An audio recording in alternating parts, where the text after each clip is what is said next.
U nastavku Mozaika najavit ćemo IT radionicu za osnovce koju će uskoro organizovati IKT klaster Centralne Srbije. Više o ovoj radionici reći nam naš i vaš gost, to je Branimir Dženopoljac. Gospodine Dženopoljac, dobrodošli. Dobar dan, bolje vas našli. Kažem lepe vesti za osnovce, pre svega jer je ta radionica namenjena upravo za učenike osnovnih škola, pa evo da čujemo o kakvoj se radionici radi.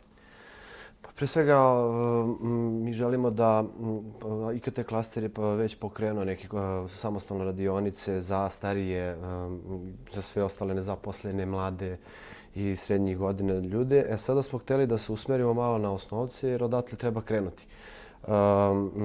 Naravno, svi smo svesni da kolika je tražnja za IT kadrovima, ali to nije samo onako trend, to je činjenica i realnost. Samo do 2020. godine EU će biti potrebno 1 milion programera. Svi sektori sada, od sad pa narednih 20 godina će sigurno biti tesno povezani sa IT-em i jednostavno IT neće bit će neizbježan u svim sektorima.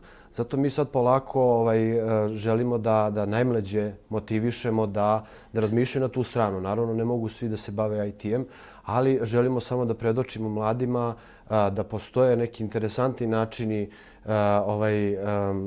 uposljavanja sebe i da kroz jedan kreativan način uz pomoć u IT svetu mogu da sebe možda vide. Često mladi možda i ne dobijaju dovoljno informaciju o svemu onome šta za njih može da bude interesantno. I mi želimo, s obzirom da dolazimo ispred IKT klastera Centralne Srbije, deo naše vizije svakako su mladi na koje treba da utičemo da oni što više sebe pronalaze u IT-u. Iz tog razloga mi smo htjeli da pilotiramo jednu radionicu, dvonedeljnu radionicu. Mi smo to nazvali Junior IT Akademija. Ideja je potekla još od prošle godine od naših partnera Vojvođanskog IKT klastera koji je sličnu priču sproveo, ali u okviru letnje škole programiranja. Mi želimo po nekom sličnom modelu da priču prenesemo ovde, s obzirom da je sada aktualno zimski rasput za osnovce od 1. do 14. februara.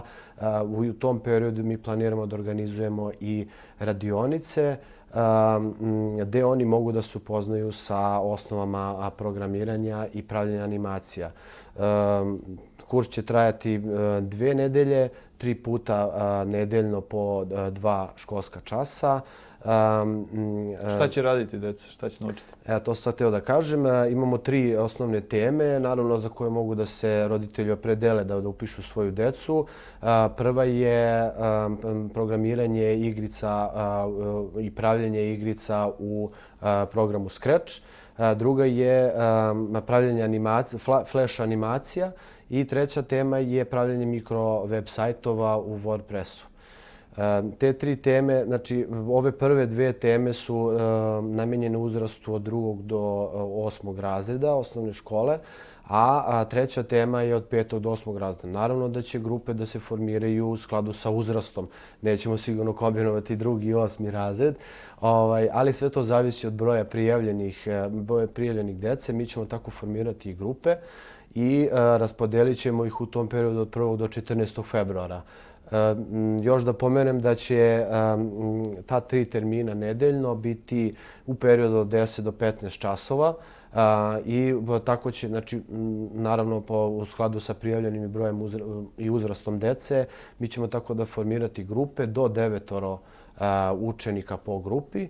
I naravno to ćemo, s obzirom da je rok 27. januar, mi planiramo da održimo 29. januara roditeljski za decu roditeljski za roditelje koji su prijavili svoju decu na kurseve.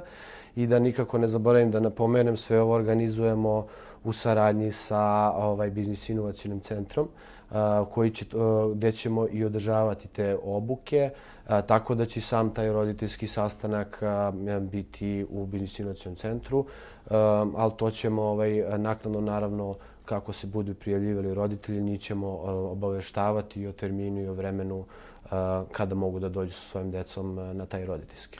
Naravno, deca vole kompjutere, a ovo je prilika da i nauče nešto zaista korisno. Rekli ste da je IT sektor dosta tražen kada je u pitanju, naravno, traženje posla u gotovo svim firmama. Ne može se danas gotovo bez toga. Pa da čujemo šta je zapravo najviše traženo? Da li programeri ili nešto drugo? Najviše su traženi programeri. Sad imate i front-end i back-end programiranje. Možda su i više sad traženi ti back-end programeri. Front-end je usmeren na web aplikacije, izradu web sajtova i takvih servisa, dok je back-end to su već ozbiljne poslovne aplikacije koje se izrađuju za banke, firme, državne institucije, ministarstva i tako dalje. Znači to su svi oni softveri koje vi vidite ili sada nove koji se uvode u e-upravu ili u bilo koji sistem, poresku upravu ili šta bi, to su svi ti softveri koji nisu okačeni na internet, na web, već koriste se u poslovne svrhe. Najviše se traže programeri iz prostog razloga što se sve više takvih softvera treba. Vama treba sada ne samo softvera, ne pričam samo o desktopu, o računarima, već sve više internet se prebacuje na mobilne telefone, tako da je još možda su traženiji programeri koji se bave mobilnim aplikacijama, pre svega za iPhone i za ostale i za Android telefone. Mi smo imali, još uvijek traje projekat Ministarstva omladine i sporta koji smo dobili. Zove se Novi poslovi za mlade u IKT sektoru. Mi smo baš tu targetirali 3 teme, baš web aplikacije. Imali smo obuke za Android i za iOS programere. To je ministarstvo subvencionisalo. Obuku se trajale 2 mjeseca. Sada su ti ljudi koji su uspješno položili obuku na praksi. I evo već neki su dobili posao, a pričamo o projektu koji je relativno kratak. Znači traje svega 7-8 mjeseci. Tražnja je tolika da su već sa tih naših tako relativno manjeg projekta već su firme prepoznale te kadrove i već su ih uposlile u svojim. Možda pre nego što nastavimo treba da napomenem što se tiče ovih radionica za mlade da kao motivacija za roditelje zašto treba da ih upišu. Mi imamo tu više ciljeva.